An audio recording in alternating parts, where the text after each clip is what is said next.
بسم اللہ الرحمن الرحیم۔ السلام علیکم ورحمۃ اللہ وبرکاتہ۔ قیامت، جو کہ اس دنیا فانی کے خاتمے اور انسانی اعمال کی محاسبے کا نام ہے اور امر حق ہے، اور اس پر ایمان نہ رکھنے والا مسلمان نہیں ہے۔ دوستو، آج کی اس ویڈیو میں ہم آپ کو قرب قیامت کی سب سے بڑی نشانی حضرت امام مہدی علیہ السلام کی آمد کے بارے میں بتائیں گے کہ آپ کون ہیں اور کس کی اولاد میں سے پیدا ہوں گے، ان کا ظہور کب ہوگا، کون لوگ ہوں گے جو ان کا ساتھ دیں گے، اور آپ کتنے عرصے تک زمین پر حکومت کریں گے، اور امام مہدی کا دور مسلمانوں کے لیے کیسا ہوگا۔ تمام تر تفصیلات آج کی اس ویڈیو میں آپ کو بتائیں گے، اور اس کے علاوہ امام مہدی کے بارے میں مختلف فرقوں کے عقائد کا بھی آپ کو بتائیں گے۔ قیامت کا قائم ہونا تو برحق ہے، لیکن یہ قائم کب ہوگی، اس بات کو اللہ رب العزت نے اپنے اور اپنے نبی آخر الزمان صلی اللہ علیہ وآلہ وسلم کے درمیان راز رکھا۔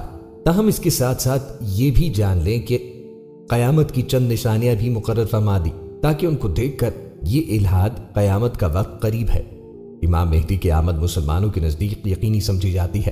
امام مہدی امت میں ایک مجدد، کامل اور ایک عادل کا درجہ رکھتے ہیں۔ مسلمانوں کے نزدیک قیامت سے قبل امام مہدی کی آمد یقینی سمجھی جاتی ہے۔ حضرت مہدی امت میں ایک مجدد، کامل اور ایک عادل کا درجہ رکھتے ہیں۔ اہل سنت کے ہاں معصوم ذات صرف انبیاء کرام کی ہے۔ یاد رہے کہ یہ انبیاء کرام علیہ السلام میں سے نہ ہوں گے، بلکہ اللہ تعالیٰ کے مقرب و برگزیدہ بندے ہوں گے۔ حضرت مہدی کا نام نامی محمد یا احمد ہے، جبکہ مہدی ان کا نام نہیں، لقب ہے۔ بامائی نے ہدایت یافتہ مکمل بادب نام کے ساتھ لقب حضرت امام مہدی علیہ رضوان ہے۔ حضرت مہدی حسنی سادات نزدیک اہل تشیع حسینی سادات میں سے ہوں گے۔ ان کا نام نامی محمد یا احمد اور والد کا نام عبداللہ ہوگا۔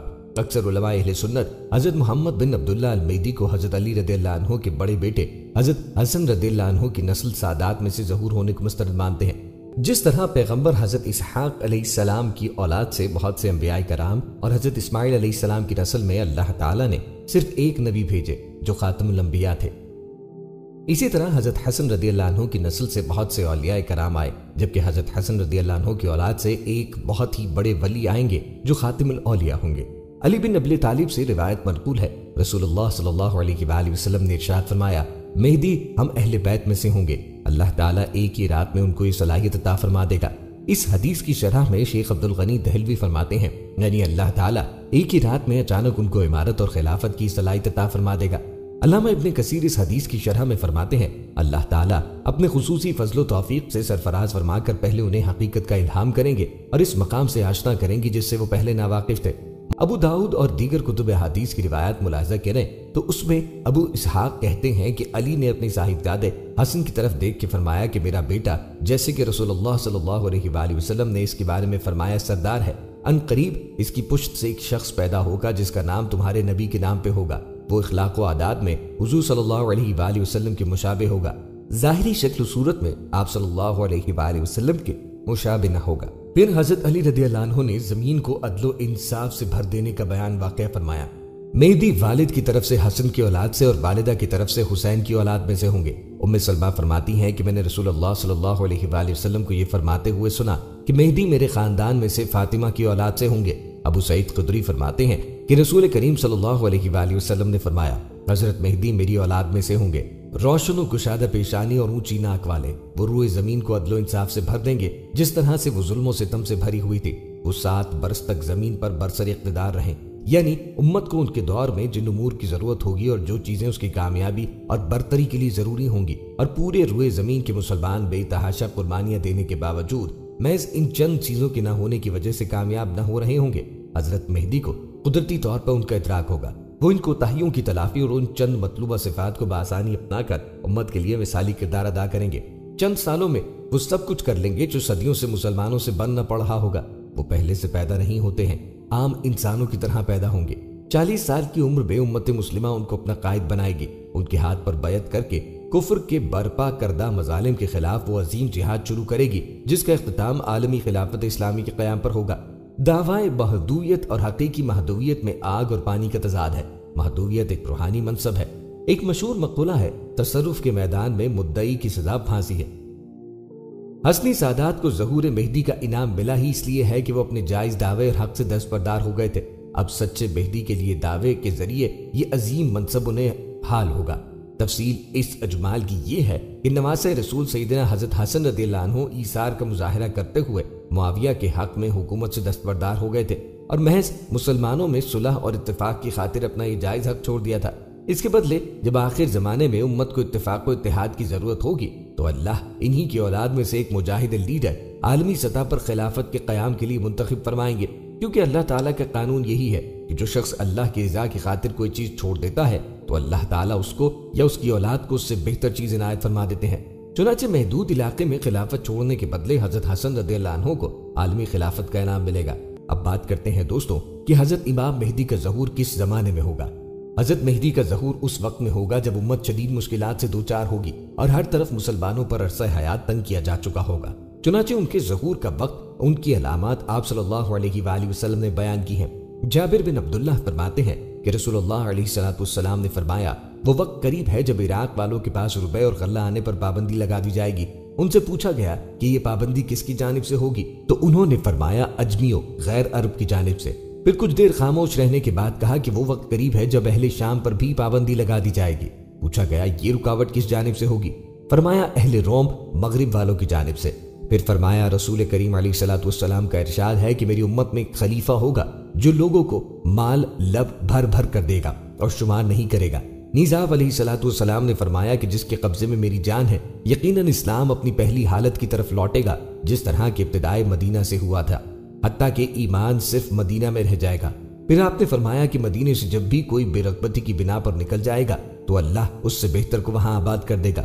کچھ لوگ سنیں گے کہ فلاں جگہ پر ارزائی اور باغ و زراعت کی فراوانی ہے تو مدینہ چھوڑ کے وہاں چلے جائیں گے، حالانکہ ان کے واسطے مدینہ ہی بہتر تھا کہ وہ اس بات کو جانتے نہیں۔ ابو صالح تابعی نے ابو ہریرہ سے روایت کیا ہے کہ مصر پر بھی پابندیاں لگتی جائیں گی۔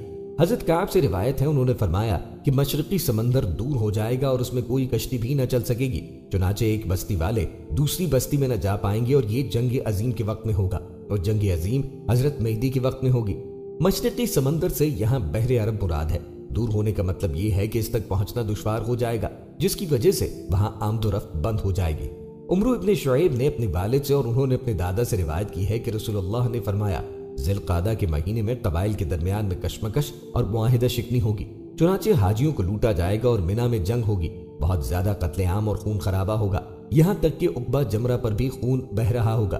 نوبت یہاں تک آئے گی کہ حرم والا مہدی بھی بھاگ جائیں گے اور بھاگ کر رکن اور مقام ابراہیم کے درمیان آئیں گے اور ان کے ہاتھ پر بیعت کی جائے گی، اگرچہ وہ مہدی اس کو پسند نہیں کر رہے ہوں گے۔ ان سے کہا جائے گا کہ اگر آپ نے بیعت دینے سے انکار کیا تو ہم آپ کی گردن اڑا دیں گے، پھر بیعت کریں گے۔ بیعت کرنے والوں کی تعداد اہل بدر کے برابر ہوگی۔ ان بیعت کرنے والوں سے زمین و آسمان والے خوش ہوں گے۔ مستدرک کی دوسری روایت بھی ان الفاظ کا اضافہ ہے۔ عبداللہ ابن عمرو فرماتے ہیں جب لوگ بھاگے بھاگے حضرت مہدی کے پاس آئیں گے تو اس وقت مہدی کعبے سے لپٹے ہوئے رو رہے ہوں گے۔ عبداللہ بن عمرو فرماتے ہیں گویا میں ان کے آنسو دیکھ رہا ہوں، چنانچہ لوگ مہدی سے کہیں گے آئیے ہم آپ کے ہاتھ پر بیعت کرتے ہیں۔ وہ مہدی کہیں گے افسوس تم کتنے ہی معاہدوں کو توڑ چکے ہو اور کس قدر خون خرابہ کر چکے ہو۔ اس کے بعد نہ چاہتے ہوئے بھی وہ بیعت کر لیں گے۔ عبداللہ بن عمرو نے فرمایا اے لوگو جب تم انہیں پالو تو تم ان کے ہاتھ پر بیعت کر لینا، کیونکہ وہ دنیا میں بھی مہدی ہیں اور آسمان میں بھی مہدی۔ حضرت مہدی کا تصور اسلام سے پہلے بھی قدیم کتب میں ملتا ہے۔ زرتشتی، ہندو، مسیحی، یہودی وغیرہ سب یہ عقیدہ رکھتے ہیں کہ دنیا کے ختم ہونے کے قریب ایک نجات دہندہ کا ظہور ہوگا جو دنیا میں ایک انصاف پر مبنی حکومت قائم کرے گا۔ یہ تصور مسلمانوں میں اس لیے نہیں آیا کہ اس سے پہلے یہ موجود تھا، بلکہ یہ عقیدہ حدیث سے ثابت ہے۔ امام مہدی کے وجود کے بارے میں اسلامی کتب میں صراحت سے حدیث ملتی ہیں جو حد تواتر تک پہنچتی ہیں۔ علماء اہل سنت کے مطابق حضرت مہدی صلی اللہ علیہ وآلہ وسلم کی بیٹی فاطمہ الزہرا اور علی بن ابی طالب کی نسل سے ہوں گے۔ ان کا نام محمد ہوگا اور کنیت ابو القاسم۔ وہ ابھی پیدا نہیں ہوئے مگر پیدا ہونے کے بعد وہ باقاعدہ حضرت عیسیٰ کے ساتھ مل کر کفار و مشرکین سے جنگ کریں گے اور ایک اسلامی حکومت قائم کریں گے۔ ان کی پیدائش قیامت کے نزدیک ہوگی اور ظہور مشرق سے ہوگا اور بعض روایات کے مطابق مکہ سے ہوگا۔ ان کے ظہور کی نشانیاں بھی کثرت سے بیان کی گئی ہیں۔ اس سلسلے میں کچھ احادیث اہل سنت کی کتاب میں موجود ہیں جن پر شیعہ بھی عقیدہ رکھتے ہیں۔ نبی کریم علیہ السلام نے ارشاد فرمایا کہ مہدی فاطمہ کی نسل سے ہیں۔ آقائے دو جہاں سرور کائنات صلی اللہ علیہ وآلہ وسلم نے فرمایا کہ مہدی میرے خاندان سے ہیں، وہ انقلاب لائیں گے اور زمین کو عدل و انصاف سے اس طرح بھر دیں گے کہ جیسے وہ ظلم و جور سے پر ہو چکی ہوگی۔ اس کے علاوہ بے شمار حدیث ہے۔ اس بارے میں ابن تیمیہ نے لکھا ہے کہ یہ روایات مصدقہ ہیں۔ شیعہ اہل سنت کی کچھ روایات سے اتفاق کرتے ہیں مگر کہتے ہیں کہ حضرت مہدی پیدا ہو چکے اور امام حسن بن علی عسکری کے بیٹے یعنی محمد صلی اللہ علیہ وآلہ وسلم کی بیٹی فاطمہ الزہرا اور علی رضی اللہ عنہ کی نسل سے ہیں۔ وہ اب غیبت کبریٰ میں ہیں اور زندہ ہیں، یعنی ان کی عمر خضر اور عیسیٰ مسیح کی طرح بہت لمبی ہے۔ وہ قیامت کے نزدیک ظاہر ہوں گے۔ زیدیہ شیعہ مذہب کا عقیدہ ہے کہ حضرت مہدی زیدیہ شیعہ مذہب کا عقیدہ یہ ہے کہ حضرت مہدی زیدی شیعہ اماموں میں سے ایک امام ہوں گے، تاہم ان کی پیدائش ابھی نہیں ہوئی، بلکہ وہ امام حسن یا امام حسین کی نسل سے قرب قیامت پیدا ہوں گے۔ زیدی شیعہ کتاب المحیط بالامامہ میں روایت ہے کہ یعنی ابو خالد واسطی امام زید سے پوچھا مہدی کے متعلق کہ کیا وہ آئیں گے، تو انہوں نے فرمایا، پھر ان سے پوچھا گیا کہ کیا وہ اولاد حسین سے ہوں گے، تو امام زید نے فرمایا کہ اگرچہ وہ فاطمہ کی اولاد میں سے ہوں گے، لیکن اللہ چاہے تو وہ امام حسن کی نسل سے ہوں گے، اور اگر اللہ چاہے تو امام حسین کی نسل سے ہوں گے۔ مولانا بدر عالم بیرٹی فرماتے ہیں، ایک عمیق حقیقت اس سے حل ہو جاتی ہے، اور وہ یہ ہے کہ یہاں پر بعض ضعیف الایمان قلوب میں یہ سوال اٹھ سکتا ہے کہ جب حضرت مہدی ایسی کھلی ہوئی شہرت رکھتے ہیں تو پھر ان کا تعارف عوام و خماس میں کیسے مخفی رہ سکتا ہے؟ اسی لیے مصائب و آلام کے وقت ان کا ظہور کا انتقال معقول و معلوم نہیں ہوتا، لیکن اس لفظ یصلحہ فی لیلہ یہ حل کر دیتا ہے کہ یہ صفات خواہ کتنے ہی اشخاص کیوں نہ ہو، لیکن ان کے وہ باطنی تصرفات اور روحانی مشیت الہیہ کے ماتحت اوجھل رکھی جائیں گی، یہاں تک کہ جب ان کے ظہور کا وقت قریب آ جائے گا تو ایک ہی شب میں ان کے اندر کی اندرونی خصوصیات منظر عام پہ آ جائیں گی۔ گویا یہ بھی ایک کرشمہ قدرت کا ہوگا کہ ان کے ظہور کے وقت سے قبل کوئی شخصیت ان کو پہچان نہ سکے گی، اور جب وقت آئے گا تو قدرت الہیہ شب بھر وہ تمام صلاحیتیں ان میں پیدا کر دے گی جن کے بعد ان کا مہدی ہونا خود ان پر اور تمام دنیا پر بھی منکشف ہو جائے گا۔ ان احادیث کی روشنی میں یہ باتیں واضح ہوتی ہیں کہ حضرت مہدی اس وقت پردہ غیب میں ہے۔ جھوٹے مہدی کی سب سے بڑی نشانی یہ ہے کہ وہ خود مہدی ہونے کا دعویٰ کرے۔ حضرت مہدی کو بڑی صلاحیت اللہ تعالیٰ اسی ایک رات کو عنایت کرے گا۔ حضرت مہدی کا تصور اسلام میں احادیث کی بنیادوں پر امت مسلمہ اور تمام دنیا کے نجات دہندہ کی حیثیت سے پایا جاتا ہے، اور سنیوں میں ان کی آخرت یا قرب قیامت کے نزدیک نازل ہونے کے بارے میں متعدد روایات پائی جاتی ہیں، جبکہ اہل تشیع کے نزدیک حضرت مہدی امام حسن عسکری کے فرزند اور اہل تشیع کے آخری امام ہیں۔ امام مہدی وہ شخصیت ہیں جن کے بارے میں نبی کریم علیہ الصلوۃ والسلام کے ارشادات تمام مستند کتب مثلا صحیح بخاری، صحیح مسلم وغیرہ میں ملتے ہیں۔ حدیث کے مطابق ان کا ظہور قیامت کے نزدیک ہوگا۔ ان کے وجود کے بارے میں مسلمان متفق ہیں، اگرچہ اس بات میں اہل سنت اور اہل تشیع کا اختلاف ہے کہ آیا وہ پیدا ہو چکے ہیں یا نہیں۔ مسلمانوں کے نزدیک حضرت مہدی اور حضرت عیسیٰ قیامت کے نزدیک اسلامی حکومت قائم کر کے دنیا کو عدل و انصاف سے بھر دیں گے۔ ایک ایسے شخص کے بارے میں عقائد تقریباً دنیا کے تمام مذاہب میں ملتے ہیں جو آخر دنیا میں خدا کی سچی حکومت قائم کرے گا اور دنیا کو عدل و انصاف سے بھر دے گا۔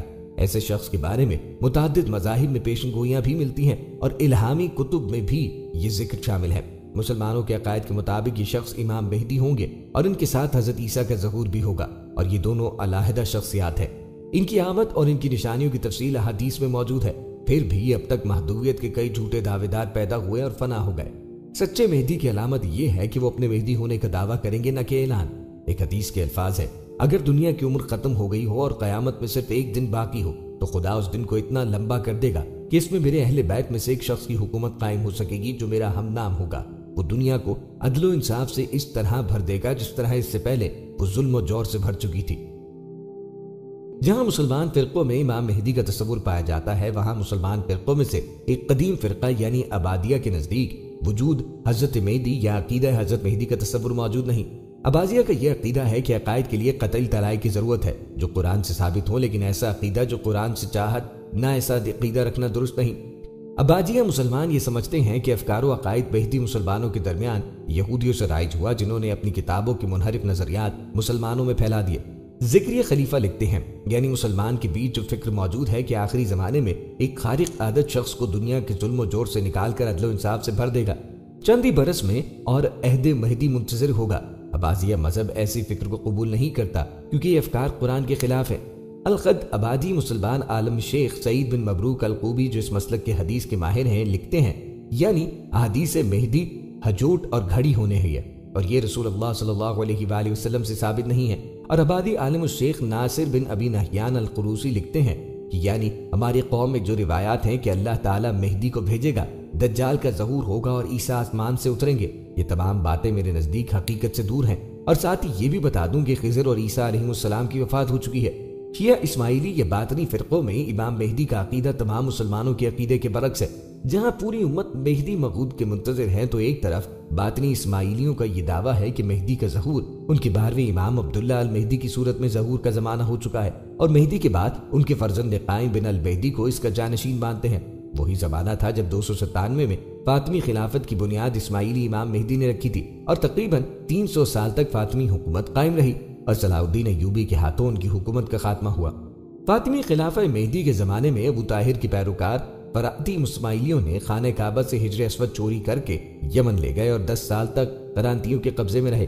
اس وقت فاطمی خلافہ نے بھی قرامتیوں کی اس فعل کو نامناسب قرار دیا اور انہیں پیغام بھیجا کہ حجر اسود کو واپس مکے میں لایا جائے، مگر قرامتیوں نے انکار کیا۔ بالآخر عباسی خلیفہ مقتدر باللہ کے زمانے میں حجر اسود کو دوبارہ خانہ کعبہ لائی گئی۔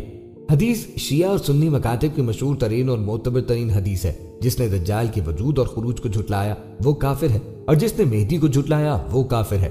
جس نے قیام مہدی کو جھٹلایا وہ کافر ہوا۔ جابر بن عبداللہ انصاری سے روایت مرفوع ہے کہ رسول کریم علیہ الصلوۃ والسلام نے فرمایا، جس نے قیام مہدی کا انکار کیا وہ ان تمام چیزوں پر کافر ہوا ہے محمد صلی اللہ علیہ وآلہ وسلم پر نازل ہوئی ہیں۔ حضرت مہدی کا نام صریحاً قرآن میں ذکر نہیں ہوا اور نام پر عدم تصریح مصلحتوں پر استوار ہے جو صرف اللہ کو معلوم ہے۔ تاہم جان لینا چاہیے کہ نام ذکر کرنا شخصیات کے تعارف کا ذریعہ نہیں ہے اور صفات و خصوصیات سے بھی تعارف کرایا جا سکتا ہے۔ چنانچہ حضرت مہدی کو صفات و خصوصیات کے ذریعے متعارف کرایا گیا ہے۔ قرآن میں مہدی کو بعض خصوصیات اور صفات کے ذریعے متعارف کرایا گیا ہے۔ خداوند تعالی ارشاد فرماتا ہے، اور ہم نے ذکر تورات کے بعد زبور میں بھی لکھ دیا ہے کہ اس آیت میں زمین کے وارث میرے نیک بندے ہوں گے۔ حافظ سلیمان بن ابراہیم قدوزی حنفی امام باقر اور امام صادق سے نقل کرتے ہیں کہ اس آیت میں خدا کے صالح بندوں سے مراد مہدی اور ان کے اصحاب ہیں۔ نجات دہندہ کے آنے کی بیان بہت سی قرآنی آیات میں موجود ہے۔ مثلا سورہ قصص کی 5ویں آیت میں ارشاد باری تعالیٰ ہے، اور ہم نے ارادہ کیا کہ ان ضعیف اور ماتحت بنائے جانے والے آسمانوں کو روئے زمین کے پیشوا بنا دیں اور انہیں زمین کے وارث قرار دیں۔ احادیث کی کتاب میں تواتر کے علاوہ امام مہدی کے بارے میں کئی مشہور علماء نے مکمل کتب تحریر کی ہیں جن کا تعلق اہل سنت کے مختلف مکتبہ فکر سے ہے۔ ان میں سے کچھ درج ذیل ہیں: کتاب المہدی از امام ابو داؤد، علامت المہدی از جلال الدین السیوطی، القول المختصر فی علامت المہدی المنتظر از ابن حجر، البیان فی اخبار صاحب الزمان از علامہ ابو عبداللہ ابن محمد یوسف الشافعی، مہدی آل رسول از علی ابن سلطان محمد الحراوی الحنفی۔ اہل تشیع کی طرح اہل سنت کی کتابوں میں بھی بہت سی روایات امام مہدی کے بارے میں نقل کی گئیں، حتیٰ کہ بعض اہل سنت کے مصنفین نے مستقبل کتابیں حضرت مہدی کے بارے میں لکھی ہیں، جس سے وہ اعتراض بھی دور ہو جاتا ہے کہ جنہوں نے کہا کہ یہ عقیدہ صرف شیعوں کے ساتھ مخصوص ہے۔ ابراز الوہم المکنون میں کلام ابن خلدون، ابو الغیث سید احمد بن محمد بن صدیق قماری شافعی الزہری مغربی، ابراز الوہم من کلام ابن حزم احمدین صدیق غماری مؤلف القبل، الاحتجاج بالاثر علی من الذکر المہدی منتظر، جامعہ مدینہ کے استاذ شیخ حمود بن عبداللہ تجری۔ یہ کتاب شیخ ابن محمود قادی قطری کی کتاب کے جواب میں تحریر ہوئی ہے۔ ولادت کے بارے میں اہل سنت اور اہل تشیع میں اختلاف ہے۔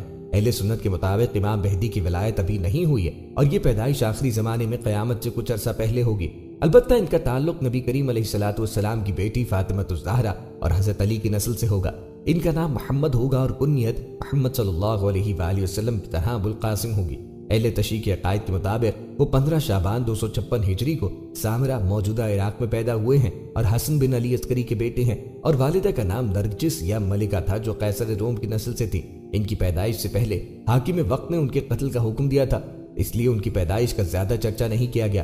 حاکم وقت نے ان حدیث کو سن رکھا تھا کہ اہل بیت سے 12 امام ہوں گے جن میں سے آخری امام مہدی ہوں گے۔ ان کی پیدائش سے پہلے حاکم وقت نے ان کے قتل کا حکم دیا تھا، اس لیے ان کی پیدائش کا زیادہ چرچا نہیں کیا گیا۔ حاکم وقت نے احادیث کو سن رکھا تھا کہ اہل بیت سے 12 امام ہوں گے جن میں سے آخری امام مہدی ہوں گے جو حکومت قائم کریں گے۔ تمام اسلامی فرقے متفق ہیں کہ ان کا نام محمد اور کنیت ابو القاسم ہوگی۔ حوالوں میں دی گئی قدیم کتب میں ان کے کئی القاب ملتے ہیں جن میں سے مہدی سب سے زیادہ مشہور ہے۔ ان کا اصل نام محمد ہے، مگر مہدی اس قدر مشہور ہے کہ اسے ہی ان کے نام کے طور پر استعمال کیا جاتا ہے۔ ان کے القاب و خطابات کچھ اس طرح ہیں: مہدی ہدایت پائے ہوئے، القائم کھڑا ہونے والا، یہ لقب اوپر دی گئی حدیث میں ہے جس میں ان کے بارے میں یہ لقب استعمال کیا گیا ہے۔ المنتظر، جن کا انتظار کیا جا رہا ہے۔ صاحب الزمان، اہل تشیع کے مطابق وہ زمانے کے امام ہیں۔ امام عصر یا امام زمانہ، یہ بھی صاحب الزمان کے ہم معنی ہیں۔ اہل تشیع کے عقیدے کے مطابق امام مہدی پیدا ہو چکے ہیں۔ وہ 5 سال کی عمر میں غیبت میں چلے گئے تھے، مگر اپنے اعمال یا نائبین کے ساتھ رابطہ رکھا۔ اس وقت کو غیت صغریٰ کہتے ہیں۔ غیت صغریٰ کے دوران میں وہ اپنے معاملات میں اپنے نائبین کے ذریعے چلاتے رہے۔ ایسے 4 نائبین کے نام تاریخ میں ملتے ہیں۔ غیت صغرا 260 سے 329 تک چلتی رہی، بعد میں وہ مکمل غیت میں چلے گئے جسے غیت کبریٰ کہتے ہیں۔ اس دوران میں انہیں کوئی نہیں دیکھ سکتا اور ان کا ظہور حدیث کے مطابق آخر الزماں یا قیامت کے قریب ہوگا۔ تب تک نیک علماء لوگوں کی رہنمائی کا ذریعہ ہیں۔ حضرت مہدی کے ظہور کی بے شمار علامات کتاب اہل سنت اور اہل تشیع دونوں میں ملتی ہے۔ ان میں سے بعض پوری بھی ہو چکی ہیں۔ ان علامات میں سے کچھ حتمی ہیں اور کچھ غیر حتمی۔ حتمی علامات سے مراد وہ علامات ہیں جن کا براویت پر پورا ہونا ضروری ہے۔ کچھ ان کے ظہور سے کافی پہلے وقوع پذیر ہوں گی اور کچھ ظہور کے نزدیک۔ یہاں ان میں سے کچھ بیان کی جاتی ہے۔ سب سے مشہور علامت دجال کا خروج ہے، جسے مغربی مفکرین زد مسیح کہتے ہیں۔ یہ ذکر تورات میں بھی ملتا ہے۔ سورج کا مغرب سے طلوع ہونا یعنی زمین کی گردش میں فرق واقع ہونا۔ قواعد علم نجوم و فلکیات کے برخلاف رمضان کی پہلی رات کو چاند گرہن اور 15 کو سورج گرہن لگے گا۔ سفیانی کا خروج، یہ ابو سفیان کی اولاد سے ایک شخص ہوگا اور پاک کی طرف سے بنو کلب سے ہوگا، جو بے شمار لوگوں کو قتل کرے گا۔ اس کا پورا لشکر بیدا کے مقام پر زمین میں دھس جائے گا۔ بیدا مکہ اور مدینے کے درمیان میں ایک جگہ ہے۔ مشرق کی طرف سے ایک عظیم آگ کا 3 یا 7 روز تک جاری رہنا، یہ نشانی صحابہ کے زمانے میں پوری ہو چکی۔ بغداد اور بصرہ کا تباہ ہونا اور عراق پر روپے اور غلے کی پابندی لگنا۔ حضرت مہدی کا ظہور مکہ مکرمہ سے ہوگا اور لوگ رکن و مقام ابراہیم کے درمیان میں ان سے بیعت کریں گے۔ عیسیٰ کا ظہور ہوگا اور وہ حضرت مہدی کے پیچھے نماز پڑھیں گے۔ دجال کا قتل ہوگا اور بیت المقدس فتح ہوگا۔ شیعہ و سنی کے ہاں حضرت مہدی کی آمد یا پیدائش کے قائل ہیں۔ وہیں محاصر علماء میں سے ایک تعداد حضرت مہدی کے وجود یا ان کی آمد کو نہیں مانتے، بلکہ ان کے خیال میں اسلامی منابع حدیث میں تصور حضرت مہدی دراصل یہودیوں یا اسرائیلی روایات سے ہے۔ چنانچہ عہد حاضر میں چند علماء وجود حضرت مہدی یا ان کی آمد پر تحفظات رکھتے ہیں۔ مثلا عراق کے 11 ایمانی عالم احمد الکاتب کے نزدیک وجود حضرت مہدی اور ان کی آمد ثابت ہی نہیں، چنانچہ انہوں نے اس موضوع پر 5 کتابیں لکھی ہیں۔ ان سے قبل ایران کے مجتہد سید ابوالفضل برقی قمی نے شیعہ کتاب حدیث بجار الانوار جلد نمبر 51، 52 اور 53 میں موجود روایات پر تحقیق کر کے ایک کتاب بررسی علمی در حدیث مہدی لکھی، جس میں بحر الانوار کی تینوں جلدوں میں موجود روایات کا سند و متن کے لحاظ سے رد کیا گیا۔ یہی روش پاکستان کے عالم سید شرف الدین علی موسوی نے اپنایا اور شیعہ و سنی دونوں کتب میں موجود روایات حضرت مہدی پر تحقیق کی اور اپنی کتاب باطنیہ کے حصہ 2 میں کئی 100 صفحات پر اس کا رد کیا۔ ایران میں محصر عالم سید مصطفیٰ حسینی طباطبائی کے نزدیک بھی حضرت مہدی کے متعلق روایات قابل اعتبار نہیں۔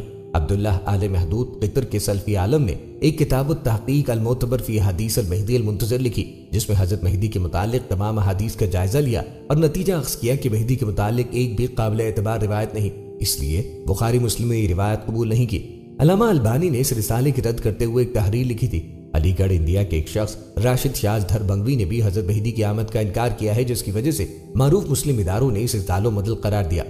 ابتدا سے مسلمانوں کی ایک قلیل تعداد اس عقیدے کی صحت سے متعلق تحفظات کا شکار رہی، جن میں عمان میں رہنے والے آبادی مسلمان، جن کی تعداد تقریباً 70 سے 80 لاکھ تک ہے، سر فہرست ہے۔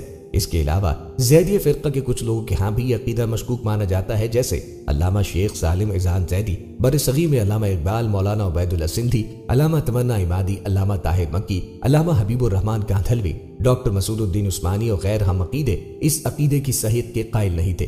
سید مودودی بھی اس عقیدے کی منوعن تفصیلات کی بابت تحفظات کا شکار تھے۔ اس کے علاوہ مشہور مغربی محدث جناب ڈاکٹر محمد عمرانی حنشی، جو فقہ مالکی اور عقائد میں سلفی ہیں، وہ بھی مہدی سے متعلق روایات کی صحت کے قائل نہیں اور اس عقیدے کی بابت تحفظات رکھتے ہیں۔ مشہور افغانی حنفی عالم جناب ابو بکر عبدالرؤوف صافی افغانی بھی اس عقیدے کی صحت کے قائل نہیں۔ ائمہ اربعہ میں سے امام ابو حنیفہ، امام مالک اور امام شافعی سے اس عقیدے کی نفی و اثبات دونوں کی بابت کچھ نہیں ملتا۔ تاہم امام احمد بن حنبل کی مسند احمد میں مہدی سے متعلق احادیث پائی جاتی ہیں۔